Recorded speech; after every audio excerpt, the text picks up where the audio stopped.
A very lovely morning to all my dear students. Today I am going to explain you your chapter number 2, fraction and decimals. Okay.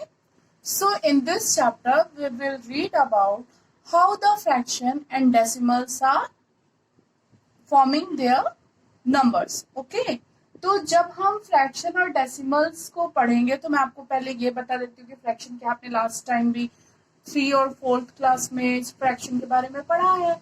अभी हम जो fraction है और decimals है उनके बारे में थोड़ा डिटेल में रीड करेंगे। अब आप लोगों को ये तो मालूम होगा कि प्रॉपर फ्रैक्शन क्या होता है। प्रॉपर फ्रैक्शन वो होता है जहां पे एक मतलब जो न्यूमरेटर है और डिनोमिनेटर है, जो ये न्यूमरेटर है और ये जो डिनोमिनेटर है वो न्यूमरेटर से क्या होगा, छोटा होगा, ये स्मॉलर होगा, तो ये क्या हो जाता है, प्रॉपर फ्रैक्शन हो जाता है। इम्प्रॉपर फ्रैक्शन में जस्ट इसका ऑपोजिट हो जाएगा, जो न्यूमरेटर है वो छोटा रहेगा और डिनोमिनेटर है वो क्या रहेगा, बड़ा रहेगा। तो ये प्रॉपर फ्रैक्शन और इम्प्रॉपर फ्रैक्शन तो आपको मालूम है, और आप लोग यदि चाहोगे तो ये देखो यहाँ पे आपकी बुक में भी दिया हुआ है, प्रॉपर फ्रैक्शन और इम्प्रॉपर फ्रैक्शन, ये दोनों इसके टाइप्स हैं जिसके बारे में अपन लास्ट टाइम भी पढ़ चुके हैं। ये देखिए थर्ड फ्रैक्शन मिक्स फ्रैक्शन, ये भी आप लोगों को मालूम है। जब कोई भी नंबर को हम रिटर्न करते हैं मिक्स फ्रैक्शन क्या हो जाता है, जैसे यहाँ पे आपको दिया हुआ है 3/7/4, तो ये क्या हो गया, मिक्स फ्रैक्शन हो गया। अब यदि मैं इसको प्रॉपर फ्रैक्शन में मतलब इसको एक प्रॉपर वे में लिखना चाहूंगी तो ये कैसा हो जाएगा, 4 3 12, 12 + 7 कितना हो जाएगा, 19। तो ये जब इसको मैं प्रॉपर फ्रैक्शन में कन्वर्ट करूंगी तो क्या हो जाएगा, 19/7। नाउ स्टूडेंट्स, फ्रैक्शन आप लोगों को मालूम है ना, फ्रैक्शन क्या होता है, जब भी हम किसी नंबर्स को काउंट करते हैं, कैसे काउंट करते हैं, जैसे देखिए यहाँ पे दिया हुआ है आपका, एक इमेज के थ्रू इसको शो कर रहा है। ये देखो, ये एक इमेज दी हुई है, 1 2 3 ब्लॉक्स हैं यहाँ पे। अब ये 1 2 3 ब्लॉक्स जो हैं इसका जस्ट हाफ यदि मैं इसको 1 ब्लॉक को ले रही हूं तो वो कैसा शो कर रहा है, 1/2 के कन्वर्ट में हो जाएगा। मतलब इसका 1 पार्ट क्या है, फिल है, और 1 पार्ट ब्लैंक है, तो टोटल पार्ट कितने हैं, 2 है। अब यदि मैं इसी को अपन एक एग्जाम्पल से और मैं समझाती हूं आप लोगों को।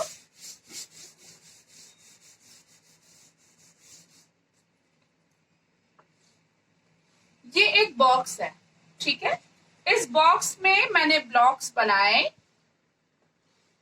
कितने ब्लॉक्स हुए यहाँ पे, टोटल 9 ब्लॉक्स हुए, ठीक है। अब मैंने इसके कुछ पार्ट्स को फिल कर दिया। अब ये कुछ पार्ट्स जब इसके फिल हो गए तो यहाँ पे कितने पार्ट्स मेरे को जानना है कि कितने पार्ट्स फिल हुए और कितने पार्ट्स नहीं हुए हैं। तो यदि मैं इसको ऐसे बोलूं कि फिल हुए पार्ट कितने हैं तो आप मेरे को कैसे बताओगे, 1 2 3 4, ठीक है। तो 4 पार्ट्स टोटल क्या हो गए हैं, फिल हो चुके हैं, लेकिन अभी भी कितने पार्ट्स बाकी हैं, 1 2 3 4 5, तो 5 पार्ट्स अभी भी बाकी हैं, ठीक है। तो 5/9 प्लस 4/9 इज इक्वल 9/9। तो मतलब इसका टोटल पार्ट्स कितना था, 9 था। 4 पार्ट्स मैंने कलर फिल कर दिया और 5 पार्ट्स इसका कितना है, अभी पूरा ब्लैंक है, ठीक है बेटा। तो ये एक फ्रैक्शन हो गया। यदि मेरे को जानना है, यदि मेरे से कोई पूछता है कि मैंने कितने पार्ट्स को फिल किया तो मैं तुरंत बता सकती हूँ 4/9, मतलब टोटल पार्ट्स इसके कितने थे, 9 थे और मैंने 4 को फिल कर दिया। Now come to your exercise, exercise 2.1।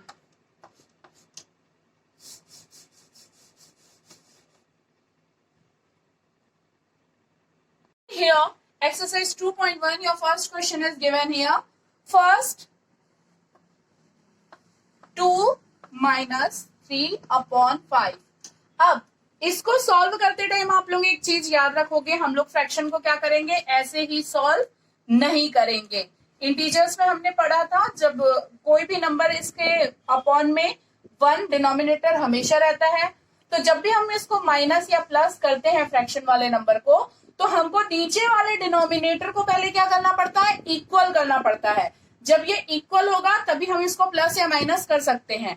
Multiply और डिवाइडेशन के लिए ये रूल फॉलो नहीं होता है, वो हम जो पढ़े थे मतलब उसका पढ़ेंगे उसके आगे में, कि जब हम मल्टीप्लाई और डिवाइडेशन करते हैं तो वो मल्टीप्लाई और डिवाइडेशन एज इट इज हो जाता है। बट जब हम माइनस कर रहे हैं या हम प्लस कर रहे हैं, एडिशन कर रहे हैं, तो इसका जो डिनोमिनेटर वाला नंबर है वो क्या हो जाएगा, दोनों इक्वल होगा तभी ये क्या होगा, माइनस होगा या प्लस होगा। तो आपका जो फर्स्ट क्वेश्चन दिया हुआ है 2 माइनस 3/5, तो देखो 2 माइनस 3/5 यहाँ पे दिया हुआ है। अब यहाँ पे तो कुछ नंबर नहीं दिया है नीचे में, और हमको मालूम है यहाँ पे नीचे में क्या होता है, डिनोमिनेटर हर नंबर के डिजिट के नीचे में 1 होता है। तो अब हम पहले क्या करेंगे, एलसीएम निकालेंगे। एलसीएम किसका निकलेगा, 1 का और 5 का। ओके, तो 5 1 सा 5, ये 5 आ गया। अब 5 को मल्टीप्लाई करना है हमको किसमें, 2 में। ठीक है, 5 मल्टीप्लाई होगा 2 में और 1 मल्टीप्लाई होगा 3 में। ये याद रखना, 5 इंटू 1 5 मल्टीप्लाई हो गया यहाँ पे। अब क्योंकि मैंने डिनोमिनेटर को नीचे वाले नंबर से मल्टीप्लाई किया है, तो ये वाला जो डिनोमिनेटर है वो इसके ऊपर वाले नंबर में भी मल्टीप्लाई होगा, और ये वाला जो डिनोमिनेटर है वो इस वाले नंबर में भी मल्टीप्लाई होगा। तब ये दोनों क्या हो जाएगा, इक्वल हो जाएगा। मतलब ये इक्वल होगा तभी हम इसको प्लस या माइनस कर सकते हैं, किसको, न्यूमरेटर को। ठीक है, तो 2 5 सा 10 हो गया, माइनस यहाँ पे तो 1 है तो 3 1 से क्या हो जाएगा, 3 हो जाएगा। अब ये आपका आंसर आ गया, 10 में से 3 को माइनस कर दो, कितना आ जाएगा, 7 आ जाएगा। 7/5 इज द आंसर। तो हमेशा याद रखिएगा आप लोग कि जब भी हमको माइनस या प्लस करना है तो हमको डिनोमिनेटर को क्या करना पड़ेगा, इक्वल करना पड़ेगा। ओके, नाउ क्वेश्चन नंबर 3 मैं आपको बता देती हूँ। क्वेश्चन नंबर 2 इजी है, वो आप लोगों से बन जाएगा। तो क्वेश्चन नंबर 3 जो दिया हुआ है वो 3/5 प्लस 2/7 दिया हुआ है। 3/5 प्लस 2/7।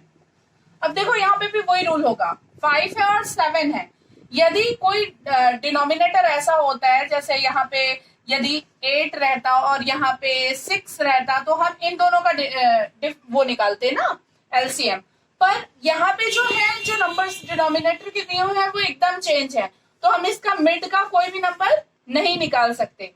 तो 5 7 से कितना हो गया, 35 हो गया। ठीक है, अब 5 को मल्टीप्लाई कर दो 2 में और 7 को मल्टीप्लाई कर दो 3 में, तो 7 3 सा 21, 5 2 सा 10।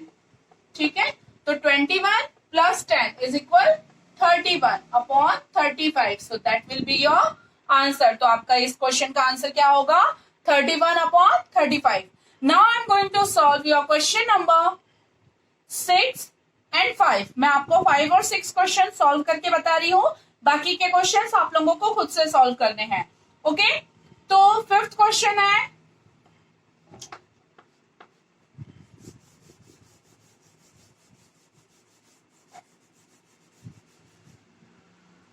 Seven upon 10 plus 2/5 plus 3/2। अभी देखो, थोड़ी देर पहले मैं आपको बता रही थी कि कुछ नंबर ऐसे होते हैं जिनका हम एलसीएम निकालते हैं, तो हमको पूरा एलसीएम निकालना पड़ता है। अब चूंकि वो जो नंबर्स थे उनका डायरेक्ट हमको निकालना पड़ रहा था, इसलिए हमने उसको डायरेक्ट कर दिया था। लेकिन अब यहाँ पे देखो, यहाँ पे 3 नंबर्स हैं। अब ये 3 नंबर्स का ऐसे ही एलसीएम तो निकलेगा नहीं, तो हमको क्या करना पड़ेगा, इसका पूरा एग्जैक्ट एलसीएम निकालना पड़ेगा, क्योंकि 2 और 10 इक्वल में आ जाएंगे। मतलब ये 2 और 10 का जो सिमिलैरिटी आ सकता है, तो हम इसका जब एलसीएम निकालेंगे तो कैसे निकालेंगे, 10 5 2। ओके, 2 5 सा 10, 2 5 सा 10, 2 1 सा 2, ये हो गया। अब 5 1 सा 5, 5 1 सा 5, 5 1 सा, अब ये 1 से तो जाएगा नहीं, तो ये डायरेक्ट 1 आ गया। ठीक है, अब देखो यहाँ पे, अब यदि हम इसको जैसे पहले क्वेश्चंस में कर रहे थे, तो 10 5 सा 50 आता, 52 सा 100 आता, तो ये एक लॉन्ग नंबर हो जाता, जिससे हमको इसको प्लस करने में या माइनस करने में प्रॉब्लम जाता। तो हमने इसके शॉर्ट में क्या किया, तीनों नंबर्स का एक साथ क्या निकाला है, एलसीएम निकाला है। अब ये जब तीनों नंबर्स के एलसीएम हमारे पास में है तो इसका एलसीएम टोटल कितना हो गया, 5 2 10। ठीक है, अब हमको क्या करना है, अब हम वही करेंगे, मतलब हमको सिर्फ इसके डिनोमिनेटर को चेंज करना है। इनके डिनोमिनेटर में ऐसे नंबर्स को मल्टीप्लाई करना है जिससे ये क्या हो जाए, 10 हो जाए। ठीक है, तो यहां पे तो 7/10 दिया हुआ है, तो 7/10 एज इट इज आ जाएगा। 2/5, तो 2/5 के लिए हमको इसमें क्या मल्टीप्लाई करना पड़ेगा, 2 मल्टीप्लाई करना पड़ेगा। तो 5 2 10 हो गया, 2 2 4। याद रखना, जो भी आप डिनोमिनेटर में मल्टीप्लाई कर रहे हो वही न्यूमरेटर में भी मल्टीप्लाई होगा। तो 5 2 10 हो, सॉरी 5 2 10 हो गया और 2 2 4 हो गया। फिर प्लस, अब यहाँ पे क्या दिया हुआ है, देखो 2 दिया हुआ है, तो हमको क्या मल्टीप्लाई करना पड़ेगा, यहाँ पे तो 10 होगा। 5 मल्टीप्लाई करेंगे तो 2 5 10 हो गया। अब जब हम डिनोमिनेटर में 5 को मल्टीप्लाई कर रहे हैं तो 3 में भी किसको मल्टीप्लाई करेंगे, 5 को मल्टीप्लाई करेंगे, तो 3 5 15 हो गया। अब आप इसको ऐड कर दो। ठीक है, तो 7 + 4 = 11, 11 + 15 कितना हो जाएगा, 26/10। So this is your answer. Okay, now I am going to solve your question number 6। Question number 6 जो है वो देखिए मिक्स फ्रैक्शन दिया हुआ है। ठीक है, तो मैं आपको मिक्स फ्रैक्शन वाला भी बता देती हूं।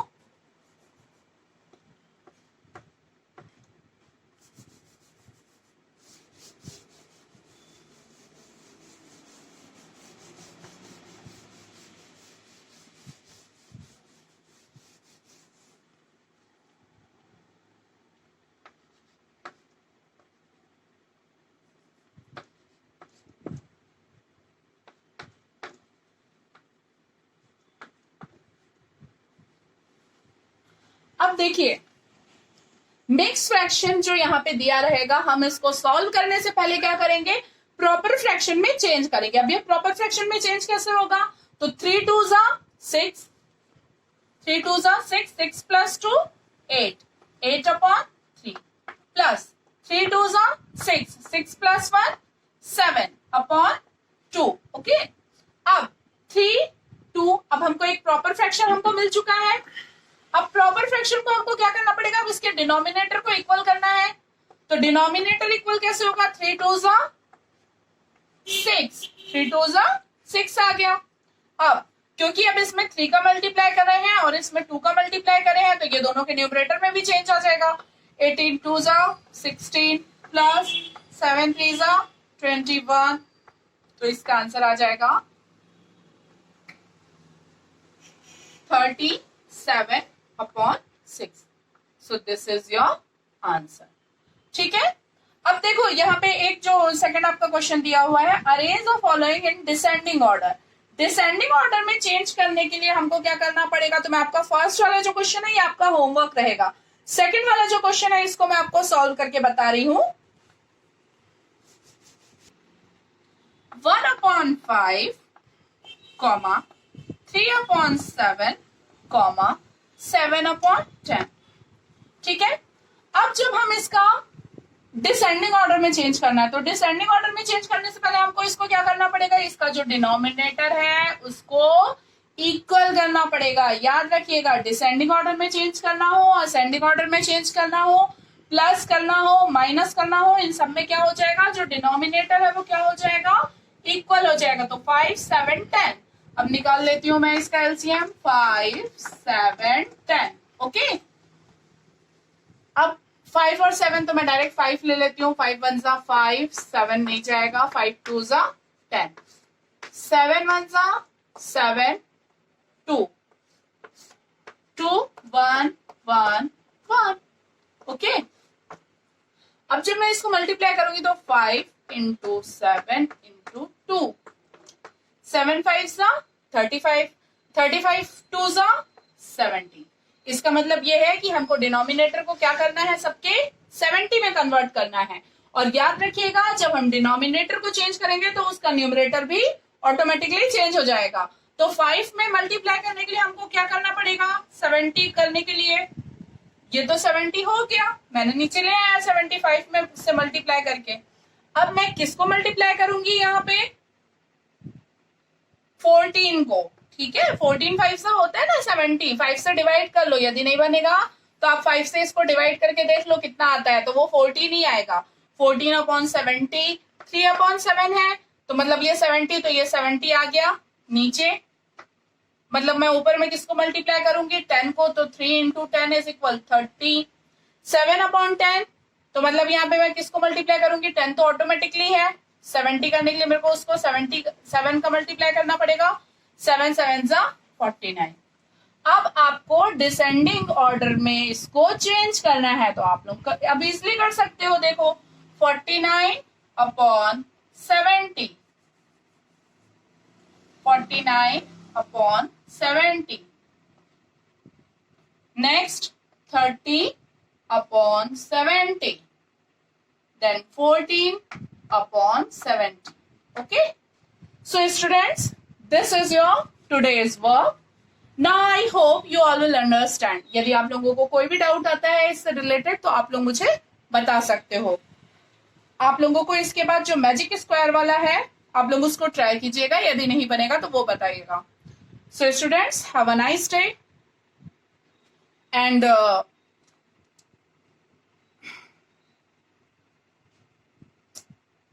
enjoy your classes.